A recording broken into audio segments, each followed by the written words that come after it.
Bienvenue si vous nous rejoignez pour cette journée passée tous ensemble pour détailler secteur par secteur maintenant les opportunités du nouveau programme Erasmus+ 2021-2027. On a vu il y a quelques minutes donc tous les aspects de l'enseignement scolaire et maintenant on passe à l'enseignement et à la formation professionnelle, focus sur les opportunités du nouveau programme.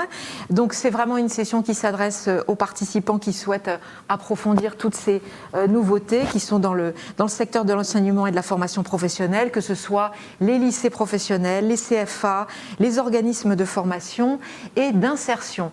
Je vous présente donc pour vous détailler toutes ces opportunités Gabriel Moreau et Sylvain Cherperel. Vous êtes tous les deux chargés de promotion et d'animation, secteur enseignement et formation professionnelle à l'agence Erasmus+.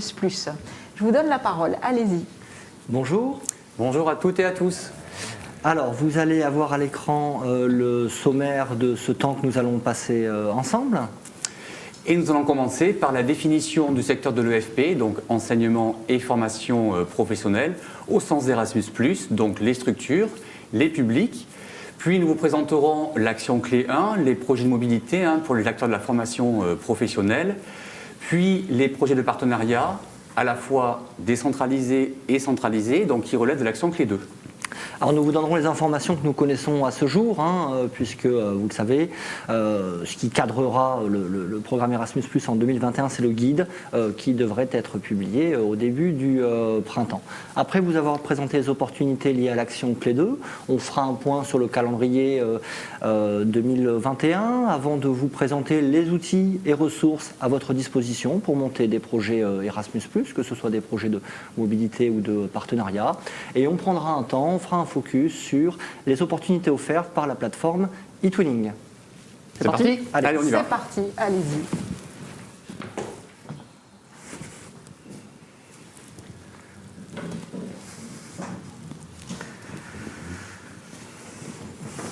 Alors, commençons tout d'abord par définir le secteur de l'enseignement et de la formation professionnelle et les différents types de structures qui peuvent déposer des projets de mobilité ou de partenariat. Donc, bien sûr, vous les avez à l'écran, c'est une liste qui n'est pas exhaustive, je ne vais pas tous les citer. Les lycées professionnels, les CFA, les écoles de deuxième chance, les instituts médico-sociaux, médico-éducatifs, les entreprises également, les GIP académiques, les collectivités territoriales, campus métiers qualifications, et enfin les GRETA, les missions locales, ou pourquoi pas les pôles emploi. Alors, concernant les apprenants de l'enseignement et de la formation professionnelle, pour les définir, ce sont des apprenants qui préparent un diplôme de niveau 3 ou de niveau 4 du cadre national des certifications, qui a changé ces dernières années, anciennement niveau 4 et 5. Donc là, ça nous permet peut-être de préciser que les élèves en BTS, qui est de la formation professionnelle en France, relèvent pour le programme Erasmus+, du secteur de l'enseignement et de la formation professionnelle. Du secteur de l'enseignement supérieur. Pardon. Donc, vous avez bien sûr les élèves en lycée technologique, en lycée professionnel, les alternants, qui soient apprentis ou salariés en contrat de professionnalisation. Donc là, ça concerne effectivement donc, les apprenants de niveau 3 et 4. Quels sont les autres publics éligibles pour l'EFP, au niveau des apprenants, toujours ? Alors, effectivement, la liste des apprenants de l'EFP est assez longue. On a notamment, bien sûr, les stagiaires de la formation professionnelle continue, non engagés dans la préparation d'un titre ou d'un diplôme, ou bien encore les apprenants inscrits en formation complémentaire d'initiative locale, et également les collégiens inscrits en SECPA, ou bien les 4e, 3e de l'enseignement agricole. La liste des apprenants de l'EFP est détaillée chaque année dans une note de service qui est publiée au bulletin officiel de l'éducation nationale. Alors, venons-en maintenant au personnel de l'enseignement et de la formation professionnelle. Donc on pense bien sûr en premier lieu aux enseignants, aux formateurs, également aux directeurs délégués aux formations professionnelles et technologiques, aux référents mobilité dans les CFA, et puis bien sûr, ça a été dit par nos collègues de l'enseignement scolaire précédemment, les personnels de direction, les personnels administratifs peuvent tout à fait se joindre à des projets de mobilité ou de partenariat Erasmus+, sur le secteur de l'enseignement et de la formation professionnelle. Alors ça concerne effectivement les personnels des organismes de formation. On a vu que les entreprises étaient éligibles, hein, il y a un instant. Alors quels seraient les personnels du coup éligibles d'entreprise à une mobilité Erasmus+? Alors concernant les personnels d'entreprise, les maîtres d'apprentissage ou bien les responsables de formation en entreprise, peut-être aussi partie prenante de projets Erasmus+, sur le secteur de l'enseignement et de la formation professionnelle. Avant de vous présenter donc l'action Cléa Mobilité dans ce nouveau programme 2021-2027, quelques chiffres qui témoignent du succès du programme depuis sa création. Vous le voyez sur le côté droit de la diapositive, depuis 1987, donc date de création du programme, plus de 10 millions de personnes ont bénéficié donc, du programme au niveau européen. En France, entre 2014 et 2020, sur le secteur de la formation professionnelle, ce sont plus de 165 000 mobilités qui ont été financées, donc mobilités d'apprenants et de personnel, pour la France. Et si on regarde l'année 2019, la France a financé un peu plus de 100 000 mobilités, dont quasiment un tiers, on va dire, qui concernait le secteur de la formation professionnelle, ce qui correspond à peu près à un peu plus de 30 000 mobilités. Donc vous l'avez entendu déjà ce matin, un petit rappel rapide, l'accréditation pour l'action clé 1 mobilité devient le ticket d'entrée, on va dire principal, pour obtenir un financement donc pour l'action clé 1.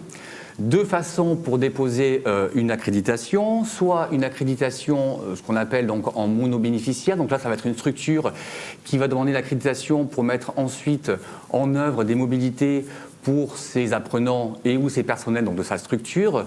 Deuxième possibilité, une accréditation en consortium. Donc là, ça va être une structure qui va demander une accréditation pour un ensemble de structures partenaires françaises.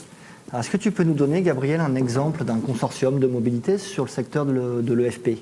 Alors, c'est par exemple un GIP académique qui peut demander l'accréditation pour différents lycées professionnels de son académie, par exemple, ou encore un campus des métiers des qualifications qui demande l'accréditation pour ses structures membres du campus, par exemple, lycée professionnel, Greta, CFA et même donc entreprise. Ou encore une chambre consulaire qui demande l'accréditation pour un ensemble de CFA.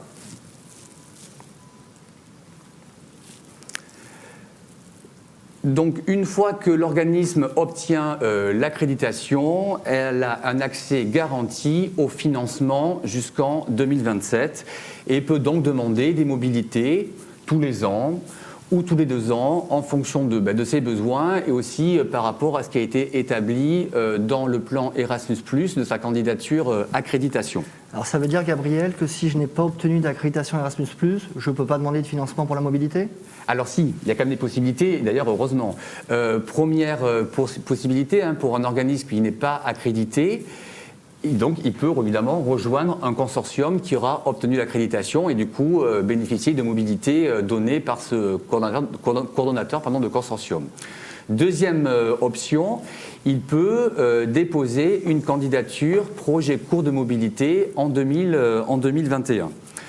Alors, cette possibilité, elle est plutôt fléchée pour des nouveaux candidats et il faut savoir qu'elle aura quand même quelques critères limitants, vraisemblablement un nombre de bourses maximum à demander, ça serait 30, et des mobilités qui seraient uniquement possibles en Europe, donc pas de possibilité de faire des mobilités hors Europe, donc à l'international.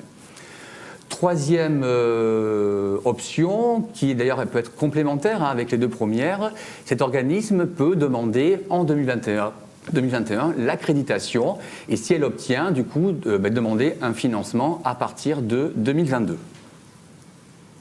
Allez, poursuivons maintenant sur les activités éligibles, finançables sur le secteur de l'enseignement et de la formation professionnelle. 3 types d'activités. Première activité, c'est ce qu'on appelle de la mobilité courte pour réaliser un stage entreprise, en organisme de formation ou bien une visite d'études pour une durée de 10 à 89 jours.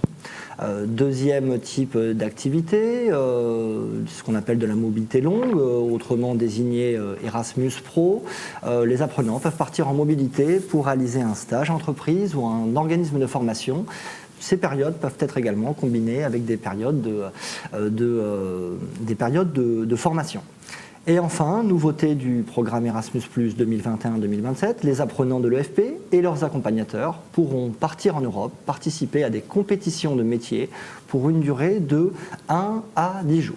Alors pour votre information, sachez que la Commission européenne réfléchit actuellement à introduire des dispositions spécifiques pour favoriser l'inclusion des personnes ayant moins d'opportunités, pour répondre en cela à la visée inclusive du programme. Ces nouvelles dispositions passeraient par des financements abondés et des durées plus courtes pour ces publics dits inclusion. Pour ces 3 activités, ces mobilités seront possibles en Europe. Alors quand je dis en Europe, c'est dans l'un des 33 pays participants au programme Erasmus+, et également à l'international, mais uniquement pour les organismes qui auront obtenu une accréditation. Enfin, sachez que selon un principe de réciprocité, les organismes accrédités pourront également demander des financements Erasmus+, pour financer la venue d'apprenants de l'enseignement et de la formation professionnelle, ici de pays tiers, donc pays non participants de plein droit au programme Erasmus+, pour des activités de mobilité courte et de mobilité longue, donc pour les 2 premières activités que je viens de vous décrire. Arrêtons-nous maintenant sur les activités possibles pour les personnels de l'enseignement et de la formation professionnelle. Alors tout d'abord concernant les mobilités sortantes, soit les mobilités depuis la France vers l'Europe et vers l'international. 3 activités possibles. Première activité, la participation à un stage d'observation, ou bien la possibilité d'aller enseigner, délivrer une formation dans un organisme de formation en Europe, et enfin la possibilité de suivre une formation payante en Europe. Alors pour les 2 premières activités, elles seront possibles pour les personnels à la fois en Europe mais également à l'international. Pour la 3e activité, elle sera limitée pour de la mobilité dans l'un des 33 pays participants au programme.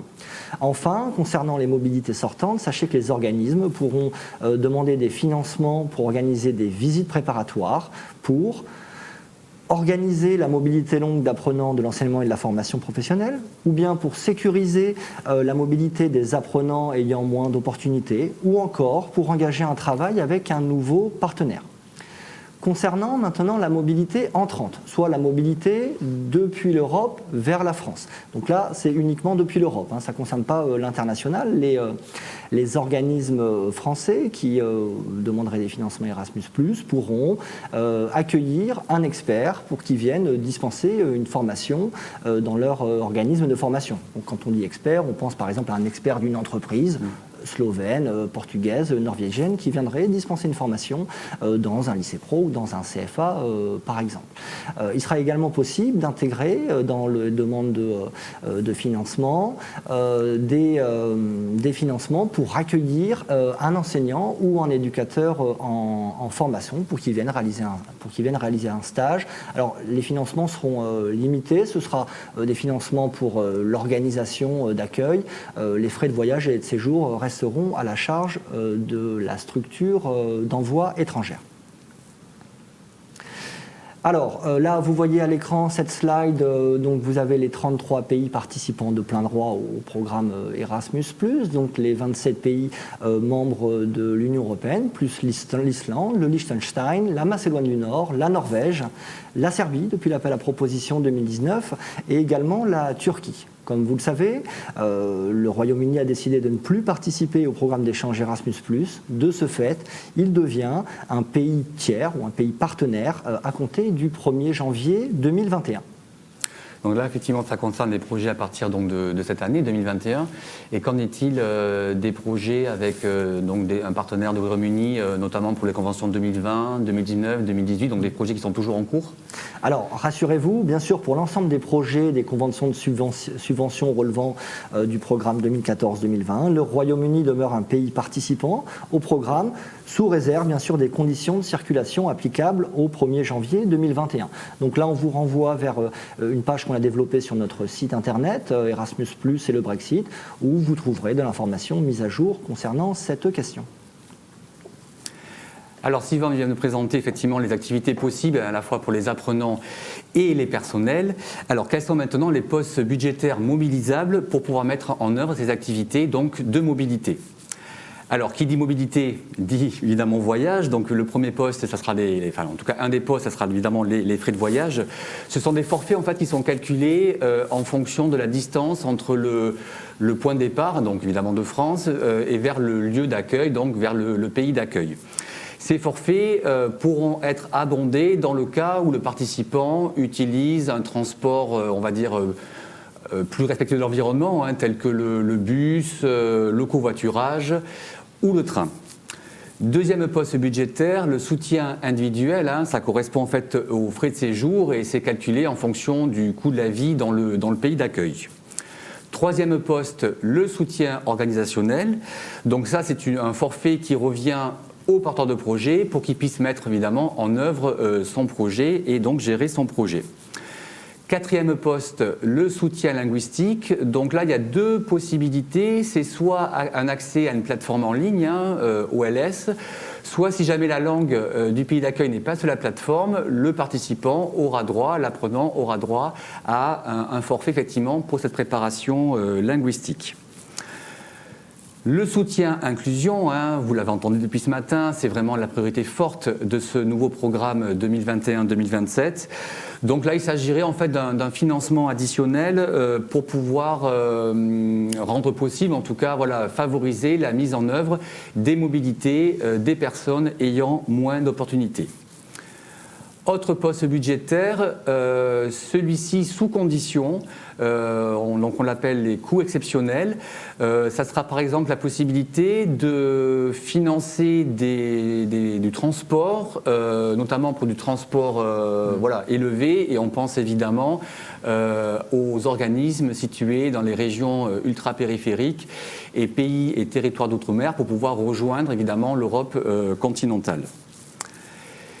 Sylvain a parlé, les visites préparatoires, effectivement, donc un forfait qui revient pour le personnel pour qu'il puisse se déplacer dans le pays d'accueil pour préparer la mobilité donc, des apprenants. Et enfin, une contribution pour financer les frais de gestion, les frais de formation, des formations payantes en Europe. Donc c'est évidemment un forfait qui revient pour les personnels.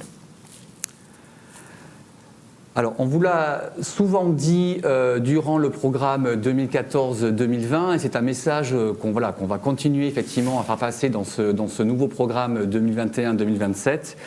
Une mobilité réussie passe par une reconnaissance des compétences acquises durant le séjour. Alors, ces compétences peuvent être multiples. Alors, évidemment, pour la formation professionnelle, en premier lieu, on pense aux compétences techniques, professionnelles, mais une expérience européenne permet également d'acquérir des compétences linguistiques ou encore des compétences transversales. Ces dernières, les compétences transversales, étant aujourd'hui vraiment très recherchées par les employeurs. Donc il est important de travailler avec le participant et de l'aider à verbaliser ses compétences, à les évaluer, voire même à les reconnaître. Pour cela, vous avez à disposition plusieurs dispositifs. Le premier, l'unité facultative de mobilité qui a été créée en 2014. En fait, cette unité permet de valider des résultats d'une période de formation à l'étranger lors de la préparation d'un diplôme. Alors ça concerne quel diplôme du coup ? Alors, au départ, ça concernait en 2014 uniquement le bac professionnel et ça a été étendu au brevet professionnel, au brevet des métiers d'art et également au CAP. Donc cette unité en fait permet vraiment de valider les compétences à la fois en lien avec la découverte professionnelle et la découverte culturelle du pays d'accueil. Autre possibilité pour reconnaître des compétences et même des blocs de compétences dans des parcours de formation, c'est la mobilité à visée certificative. Donc elle concerne la formation professionnelle initiale et continue. Et cette mobilité à visée certificative, en fait, permet de reconnaître les acquis d'apprentissage obtenus dans un autre pays européen et de valider ces acquis comme partie intégrante de la certification française. Dernière possibilité que vous connaissez sûrement, on en a parlé d'ailleurs depuis ce matin, c'est l'Europass Mobilité. Alors, c'est un document en fait, qui décrit les périodes de stage et de formation en Europe. Et l'intérêt de l'Europass Mobilité, c'est de traduire les activités réalisées en compétences acquises. Et nous vous proposons de regarder cette petite vidéo pour tout comprendre sur l'Europass Mobilité.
Alors après cette vidéo sur l'Europass Mobilité, nous passons maintenant à la présentation des partenariats Erasmus+, sur le secteur de l'enseignement et de la formation professionnelle.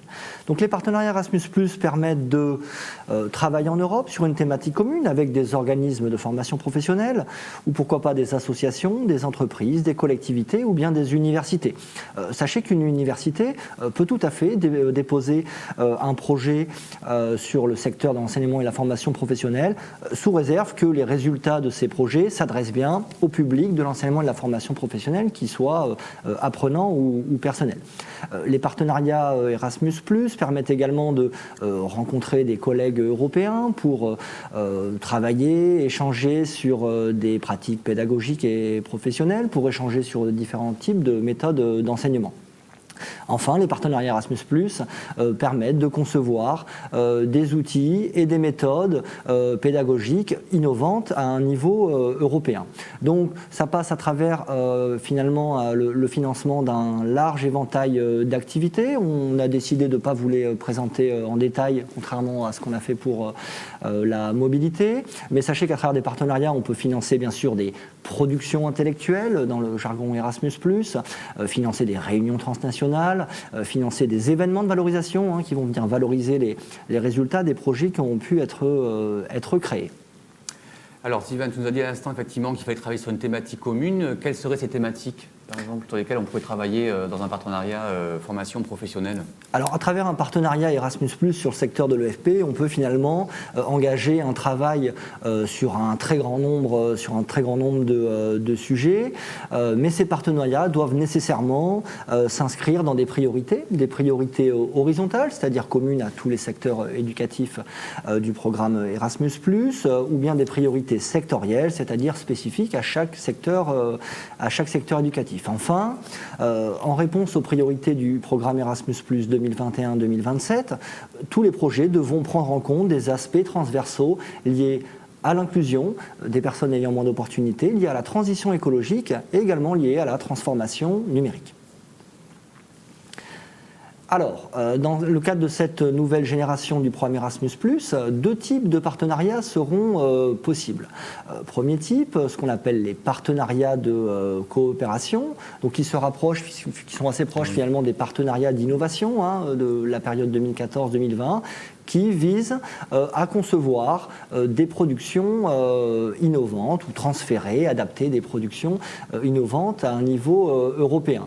Donc ces partenariats devront réunir à minima 3 organismes issus de 3 pays programmes, donc l'un des 33 pays participants au programme. Les partenariats financeront des projets d'une durée de 12 à 36 mois et les subventions octroyées seront proportionnelles aux objectifs et au périmètre du projet. Enfin, comme dans la génération 2014-2020, il sera toujours possible d'associer des organismes de pays partenaires, si tant est qu'ils apportent une expertise particulière au partenariat européen créé. Deuxième type de partenariat, les partenariats de petite échelle, donc là plutôt voués à échanger des pratiques entre professionnels au niveau européen. Ce seront des partenariats qui devront regrouper à minima 2 organismes issus de 2 pays programmes. Donc par exemple, si un organisme de formation professionnelle français vous souhaitez engager un travail bilatéral avec une entreprise, une université, une association slovène, bulgare ou italienne, ce sera tout à fait possible dans le cadre de ces partenariats. Ces partenariats financeront des projets d'une durée un petit peu plus courte, de 6 à 24 mois. Les formulaires de candidature pour y accéder seront simplifiés et il y aura, a priori, vraisemblablement, 2 paliers, 2 niveaux de subvention, des projets à 30 000 € et des projets à 60 000 €. Donc nous avons listé sur cette slide différents types de réalisations, de résultats qu'il est possible de faire à travers des partenariats de l'enseignement et de la formation professionnelle. On peut bien sûr engager un travail avec des partenaires européens pour réaliser des études, pour travailler sur des référentiels métiers, des référentiels de formation, pour créer des modules de formation, des guides, des plateformes d'apprentissage, des applications mobiles, ou pourquoi pas travailler sur la conception de simulateurs de réalité virtuelle ou bien mettre en place des serious games.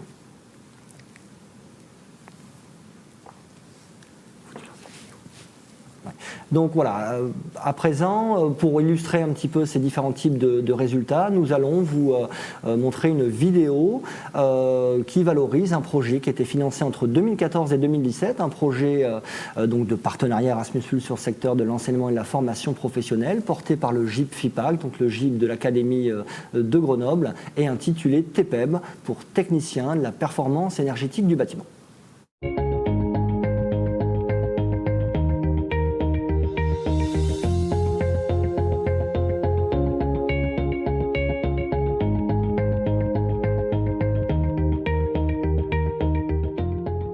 Le projet TPEB, c'est technicien de la performance énergétique du bâtiment. C'est une volonté d'accompagner les entreprises du bâtiment dans le développement des compétences qui sont liées à la transition énergétique. Le projet TPEB, c'est une véritable aventure européenne. Nous avons rencontré un grand nombre d'acteurs en France, en Turquie, en Espagne, ce qui nous a permis aujourd'hui de proposer un outil de formation multiple. Le principe de travail, ça a été d'associer le plus possible les professionnels, les entreprises, les institutionnels représentant les entreprises à l'élaboration de ces référentiels pour être sûr de coller à la réalité des gestes quotidiens, à la réalité des gestes professionnels.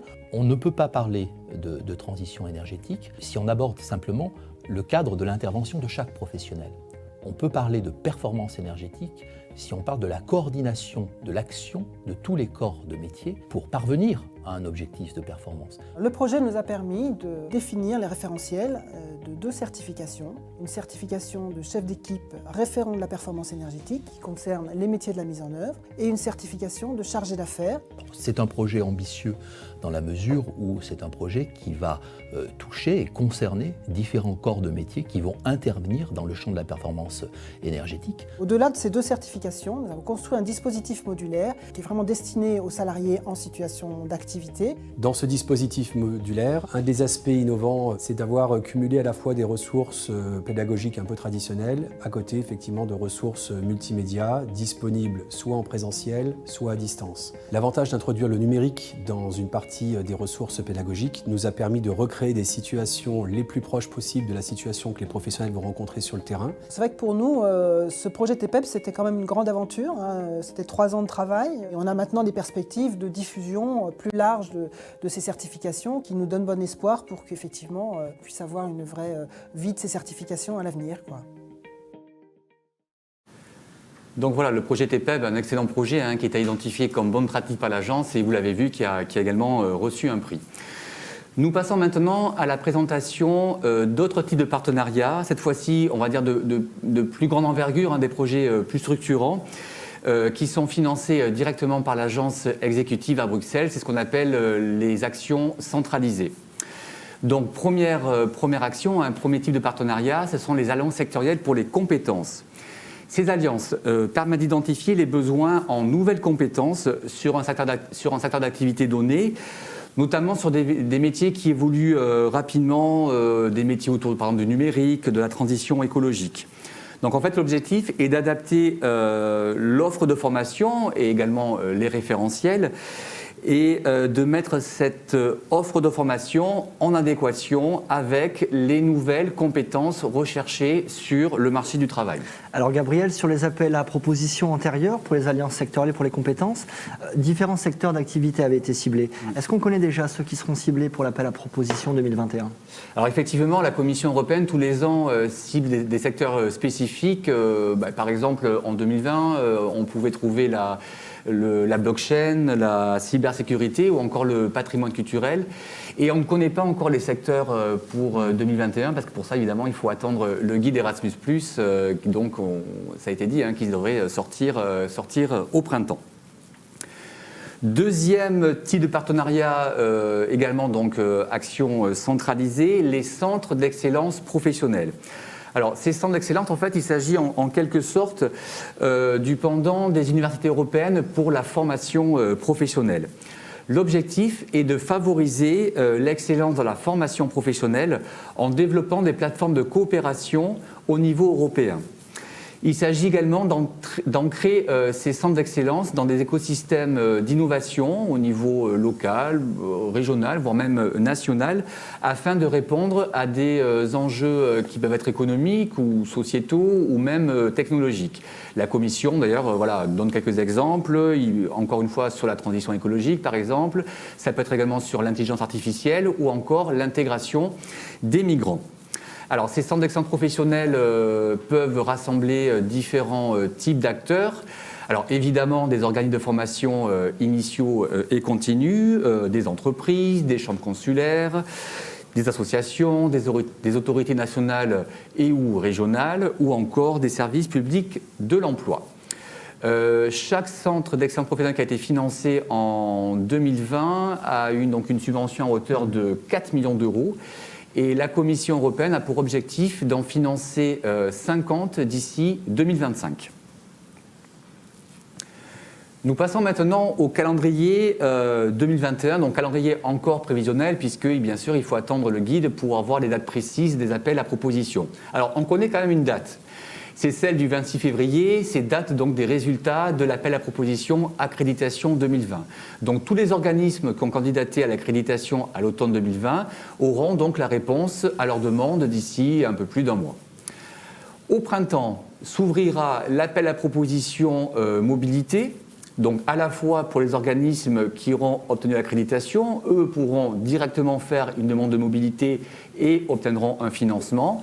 Et donc pour les organismes non accrédités, s'ils ne rejoignent pas un consortium accrédité, ils pourront demander un projet court de mobilité. Donc ces projets courts de mobilité passeront en évaluation et seront financés ou pas en fonction de la note obtenue. Toujours au printemps sortira l'appel à proposition partenariat, donc à la fois les partenaires décentralisés que Sylvain vous a présenté, donc c'est-à-dire les partenaires de coopération et les partenariats de petite échelle, et également les partenariats centralisés, donc les agences sectorielles et les centres d'excellence professionnelle. En 2021, je l'ai dit tout à l'heure, s'ouvrira également un appel à proposition, un nouvel appel à proposition accréditation qui devrait se clôturer à l'automne. Alors maintenant, on passe aux outils et ressources pour vous informer sur le programme et aussi, bien sûr, pour vous lancer à déposer un projet Erasmus+. D'abord, évidemment, le site de l'agence, le site de l'agence Erasmus+, où vous allez trouver beaucoup de ressources, notamment un arbre décisionnel qui va vous permettre de trouver la bonne action et le bon secteur pour déposer un projet Erasmus+.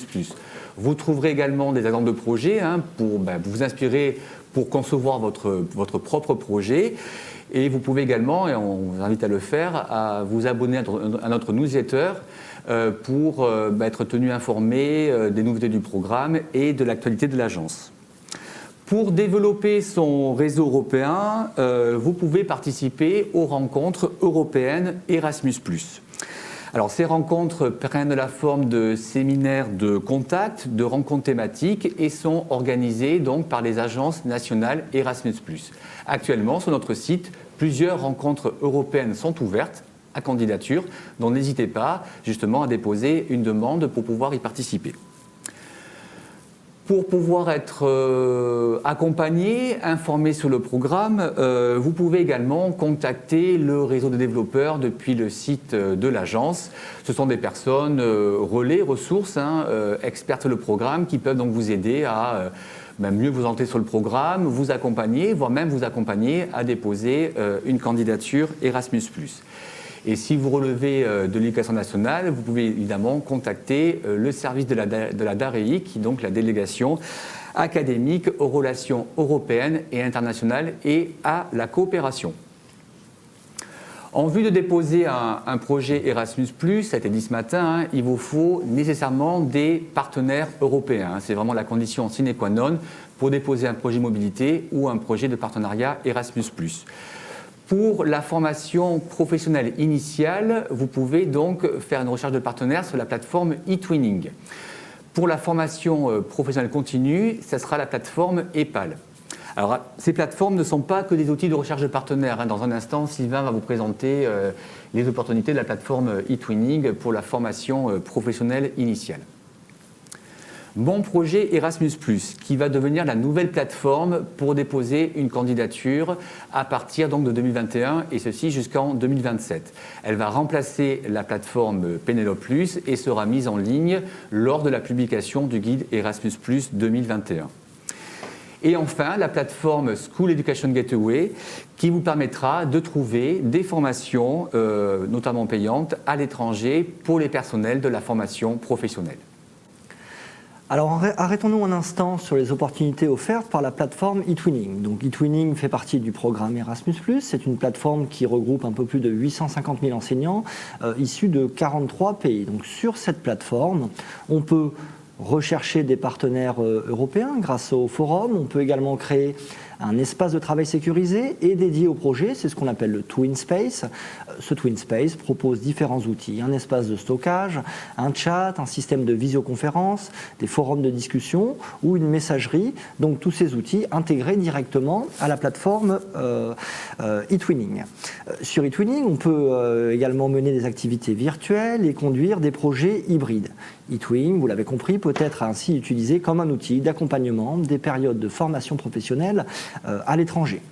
Suite au contexte Covid-19 et aux impacts sur les projets Erasmus+, la Commission européenne, vous le savez, a incité les porteurs de projets à développer, autant que faire se peut, les activités à distance pour permettre au personnel et aux apprenants de poursuivre leurs échanges au niveau européen. C'est aussi, et vous le savez, ça a été répété maintes fois tout au long de cette journée, une des priorités phares du nouveau programme Erasmus+, qui met en avant la notion de mobilité dite hybride, c'est-à-dire qui combine des activités pédagogiques à distance, avant, pendant et ou après les périodes de mobilité à l'étranger. Donc l'utilisation d'eTwinning dans un projet Erasmus+ est donc ainsi plus que jamais recommandée. Cette plateforme permet également d'impliquer tous les apprenants, notamment ceux qui n'auraient pas l'opportunité de partir en mobilité.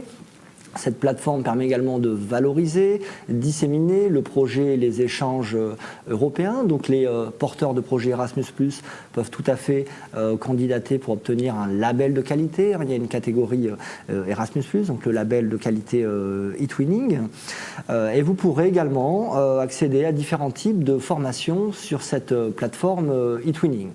Par exemple, sachez que dans le cadre de leur programme de travail commun, le Bureau d'assistance nationale eTwinning est et l'agence Erasmus+ France Éducation Formation ont développé une formation en ligne portant sur l'utilisation d'eTwinning dans un projet Erasmus+. Donc cette formation a pour objectif d'expliquer comment articuler les mobilités d'apprenants, financées par Erasmus+, avec des activités collaboratives à distance dans une logique pédagogique qui bénéficie à l'ensemble d'une classe. Pour suivre cette formation, et tant d'autres d'ailleurs, il faut s'inscrire bien sûr sur la plateforme eTwinning. Et pour toute question sur eTwinning, sachez qu'il existe un correspondant dans chacune des académies. Cette présentation touche à sa fin. Merci beaucoup de votre attention. Vous êtes un CFA ou bien un consortium regroupant différents CFA. Vous vous demandez comment organiser des séjours professionnels à l'international pour vos apprentis? Voici quelques pistes pour organiser, suivre et valoriser votre projet de mobilité à l'international. Un projet de mobilité internationale se construit en 3 étapes. Définir son projet, étudier sa faisabilité et sa pertinence. Enfin, préparer les séjours pour garantir et optimiser leur plus-value pédagogique. Première étape, le référent mobilité. La direction et l'équipe pédagogique du CFA définissent le projet. Ils sélectionnent les sections les plus adaptées à la mobilité, choisissent la destination la plus pertinente pour chaque section et conviennent de la meilleure période pour le séjour. Les apprentis sont alors consultés sur leurs envies de partir et leur motivation. On met ensuite en correspondance le profil des apprentis retenus et les offres de stage professionnels proposées par les entreprises ou les organismes de formation étrangers. Le référent mobilité, l'équipe pédagogique et le maître d'apprentissage définissent alors les compétences que chaque apprenti devra développer en mobilité. On peut alors commencer la préparation pédagogique du séjour. Tout d'abord en travaillant en classe avec les apprentis et en leur faisant passer un premier test de langue. De son côté, le référent mobilité s'occupe de l'organisation du séjour et se rend sur place pour visiter les entreprises et les organismes de formation d'accueil.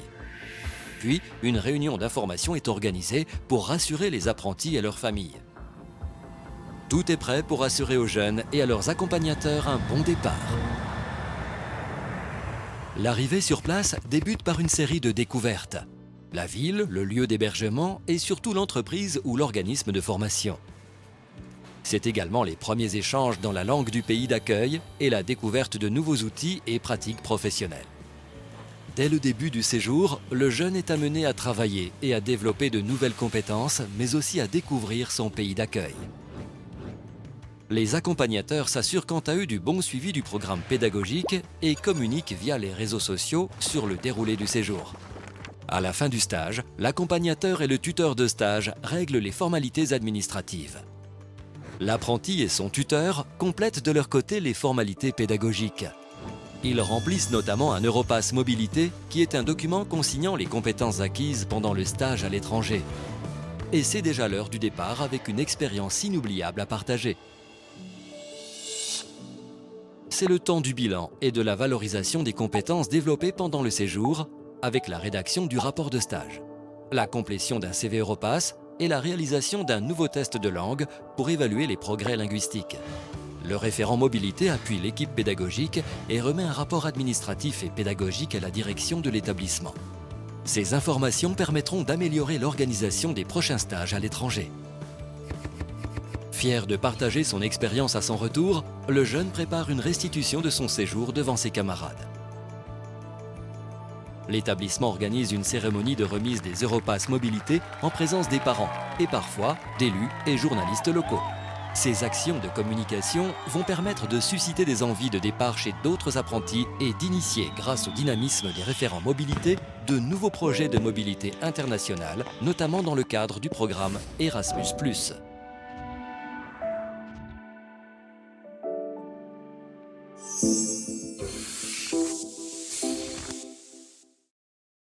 Vous cherchez un emploi? Vous réfléchissez à votre orientation? Ou vous souhaitez vous reconvertir? Tout d'abord, vous devez identifier, évaluer et valoriser vos compétences. La solution?